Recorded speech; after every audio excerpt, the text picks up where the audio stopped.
Hello, it's Aaron again, bringing you another random rambling video. I started this on Saturday, August 30th, 2025 at 9:02 p.m. Along with welcoming you to my channel, allow me to thank you for watching. Please comment, like, and subscribe before sharing this video and turning on the post notification bell.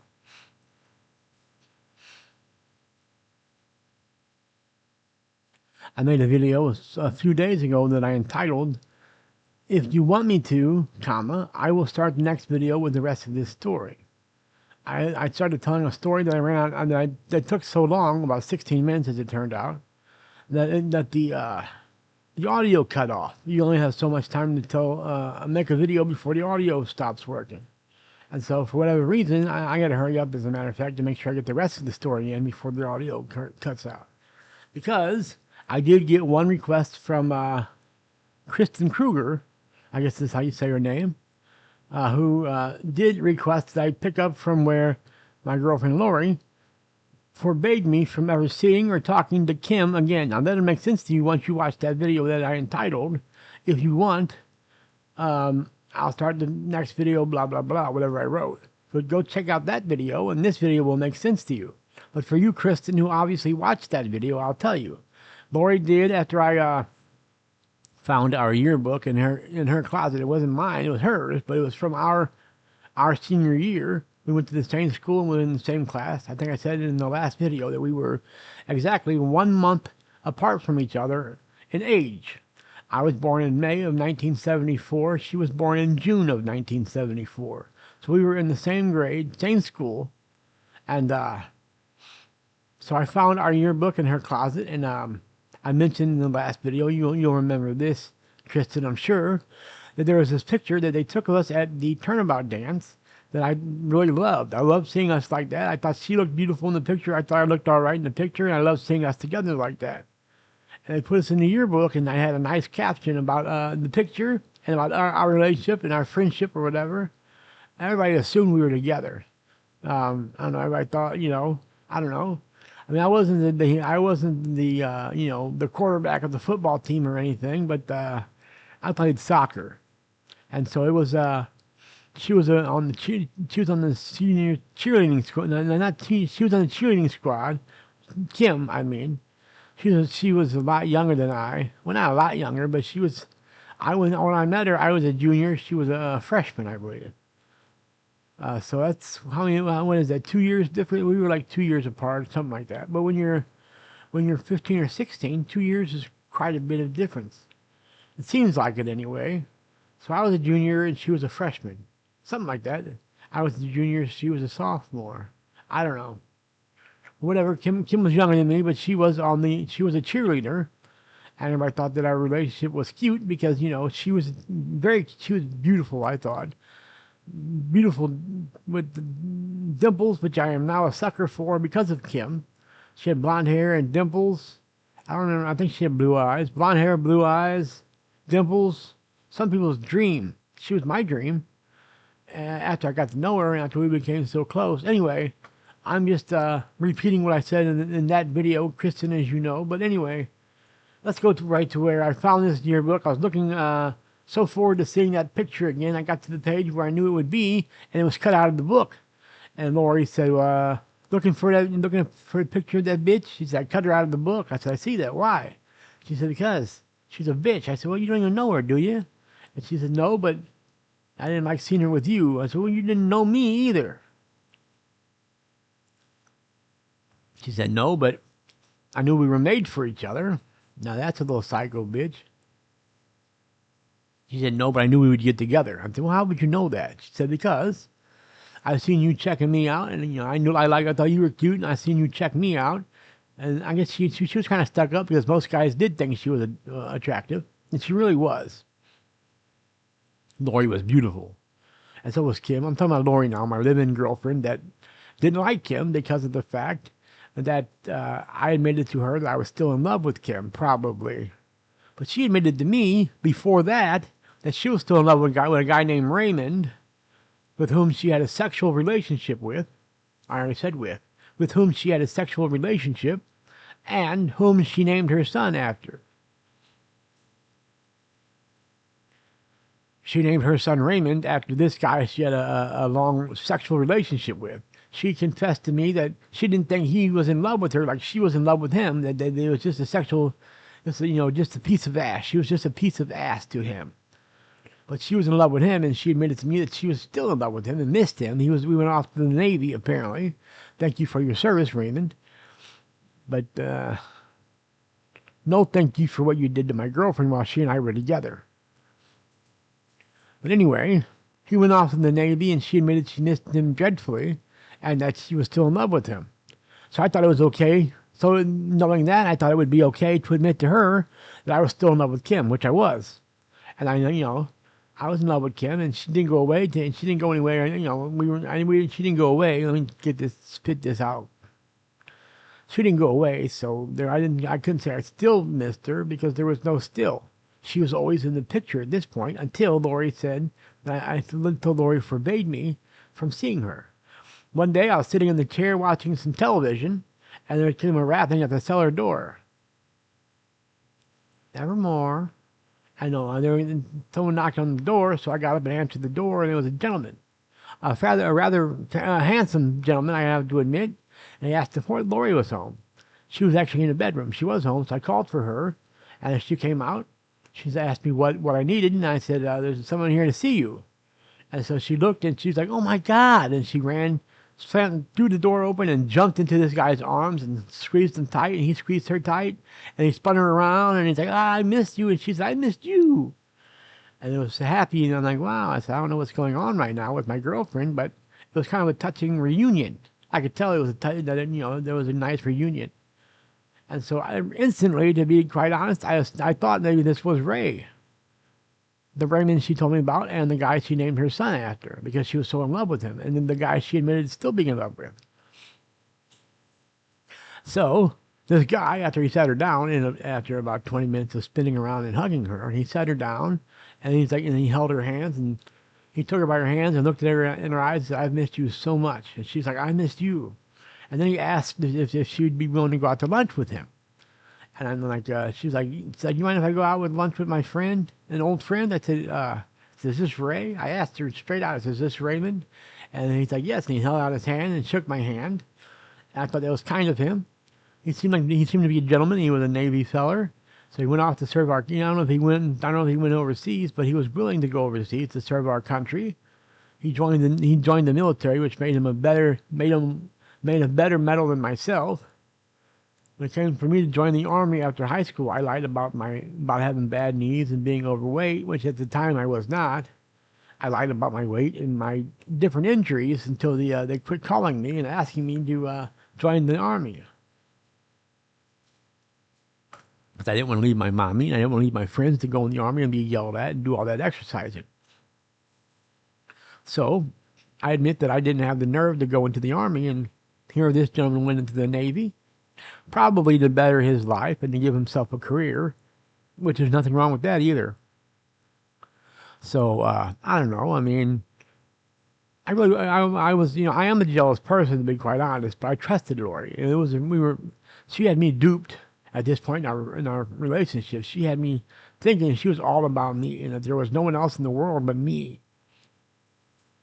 And that she loved me so much and that she was so all about me that she had to forbid me from seeing Kim ever again because she couldn't stand me, being in love with her. But he had introduced himself as Ray. I asked if it was Ray, and they said yes, and he introduced himself to me. And Lori said, "Do you mind if I go out with him to lunch?" And I said, "I don't mind." Like I said, I trusted her for whatever weirdo reason. I trusted her, so I told her, "Yeah, you can go out to lunch with him." So about 5 hours later, she comes back in. I said, "Well, how was lunch?" And she's like, "It was very good. We went to wherever she said they went to." And I said, "What'd you have?" And she told me what she had, which is what she normally gets when we would go out. So I believed that. And I said, "Well, where you been since then?" And she said, "Oh, we just went driving around, huh?" And I started to get a little, suspect. I thought it was a little sus that it took her 5 hours to go out to lunch, or whatever it was, 5 or 6 hours. So I found out later, after we broke up, some 6 years later, I found out that they had sex that day. So Lori was allowed to go out to lunch with a guy that she had a sexual relationship with, and that she was still in love with. Whereas I was forbidden to see a girl with whom I kissed. With whom? No, I don't want to say that. I was forbidden to see a girl that I kissed one time, and we never had any relationship but a friendship that I was in love with. That's fair, huh? I'll finish the story before it's too late. I'm already, wow, 10 minutes into the story? My gosh. And there's a little bit left to tell. I won't make it. I'll try. I'll try. So, yeah, she went out with Ray to lunch and had sex with him that day.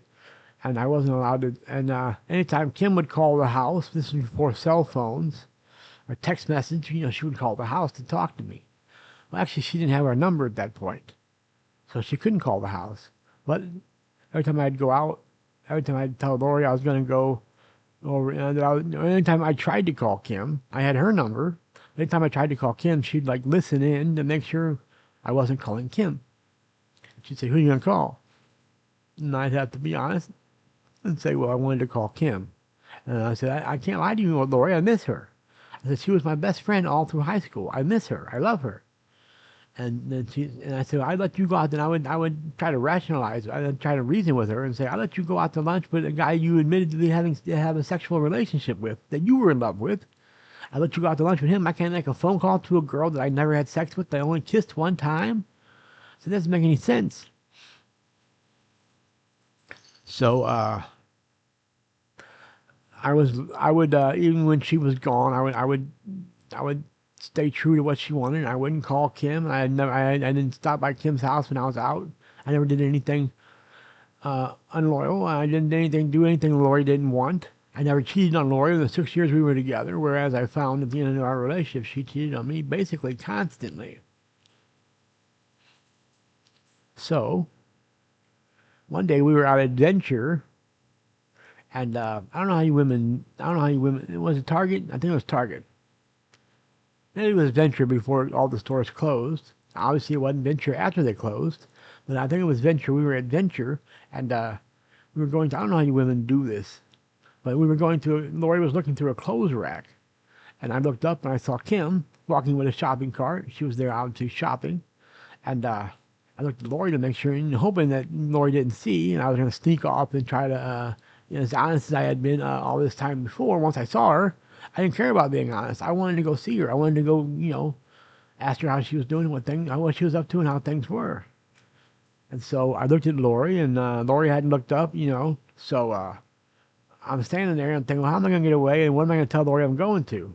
So I decided I was going to tell her I'm going to, I was going to tell her I wanted to go check out the sports section to get a new ball glove or whatever I was going to say.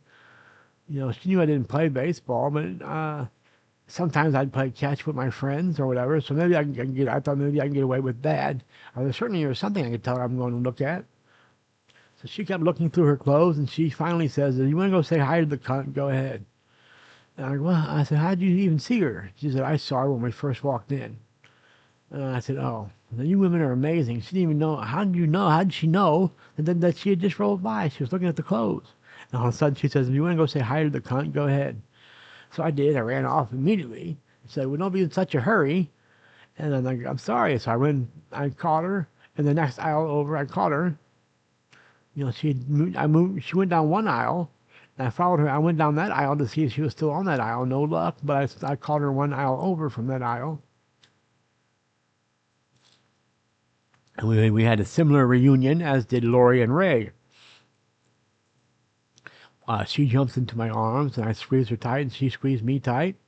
And I told her how much I missed her, and she was tearing up, and I was tearing up. And she's like, "Well, how come you don't talk to me anymore?" And I told her, I said, "Well, Lori doesn't want me to." And she's like, "Well, what do you care what Lori wants?" She's like, "We're friends." And she's like, "It's me." I said, "I know." She's like, "Come on, Aaron, it's me." I said, "I know it's you, but I get a girlfriend now, and she doesn't want me talking to you." And I didn't want to admit to her that I didn't want to tell her that the reason she didn't want me talking to her is because I admitted to Lori that I was in love with her. I'm making a video. Yeah, I'm recording. Yeah. What did you need? A soda? I only got one left, and I promised it to Kenny for his breakfast in the morning. I'm sorry. All right, have a good night. Close that door for me, please. Thank you. All right. That's the girl that I'm kind of seeing right now. She doesn't want me to talk to Kim either. No, I'm kidding. That's the girl I'm kind of seeing here at the nursing home. So I saw Kim at this Target or Venture, whatever it was. She had tears in her eyes, asking me, telling me she missed me, and asked me why I wouldn't talk to her anymore. And I told her I wanted to, but then I didn't want to tell her that the reason I couldn't talk to her is because I told her the reason I couldn't talk to her is because Lori didn't want me to, or she forbade me from talking to her and seeing her. I did not tell. Did not want to tell her the reason that I was forbidden is because I admitted that I was still in love with her. I don't think Kim knew. I don't think she knows to this day that I was in love with her. She had to. I'm sure she figured it out. If she didn't, she was blind, which goes along with the story I told in the video I told you to go watch, where one night at a dance we were out smoking a cigarette. She asked me, she said, "How come you never put the moves on me? How come you never make moves on me?" And I said, "Well, because I know you don't like me the way I like you." And she said, "Well, then you're blind," which made me feel good. I was doing backflips. Well, not literally, figuratively.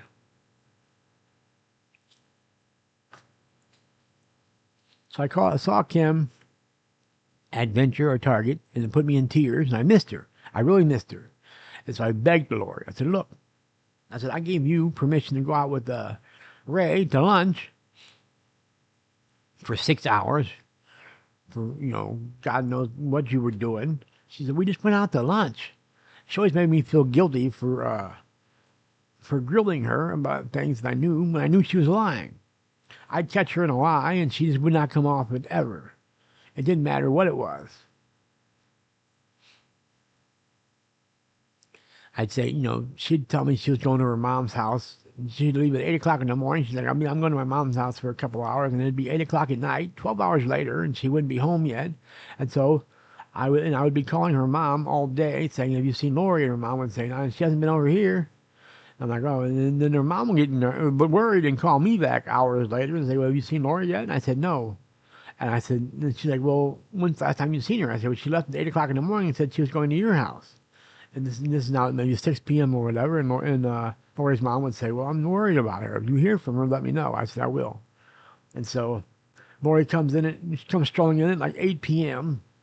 This is an example. This did happen one time. It happened several times, really, actually. Very similar things like this one. This one was exact, though. She came strolling in at like 8 p.m. And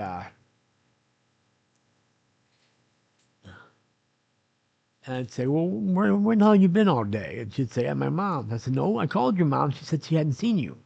She said, "Well, I was there." I said, "How were you at your mom's house and she didn't see you?" I said, "You ain't that skinny, Lori."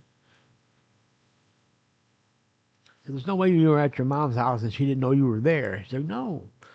And she's like, "She was lying to you." I said, "Why would she lie to me about you being there? Unless you told her to tell me you weren't there." And Lori says, "Why would I do that?" I said, "I don't know." I said, "Why would your mom lie about you being there?"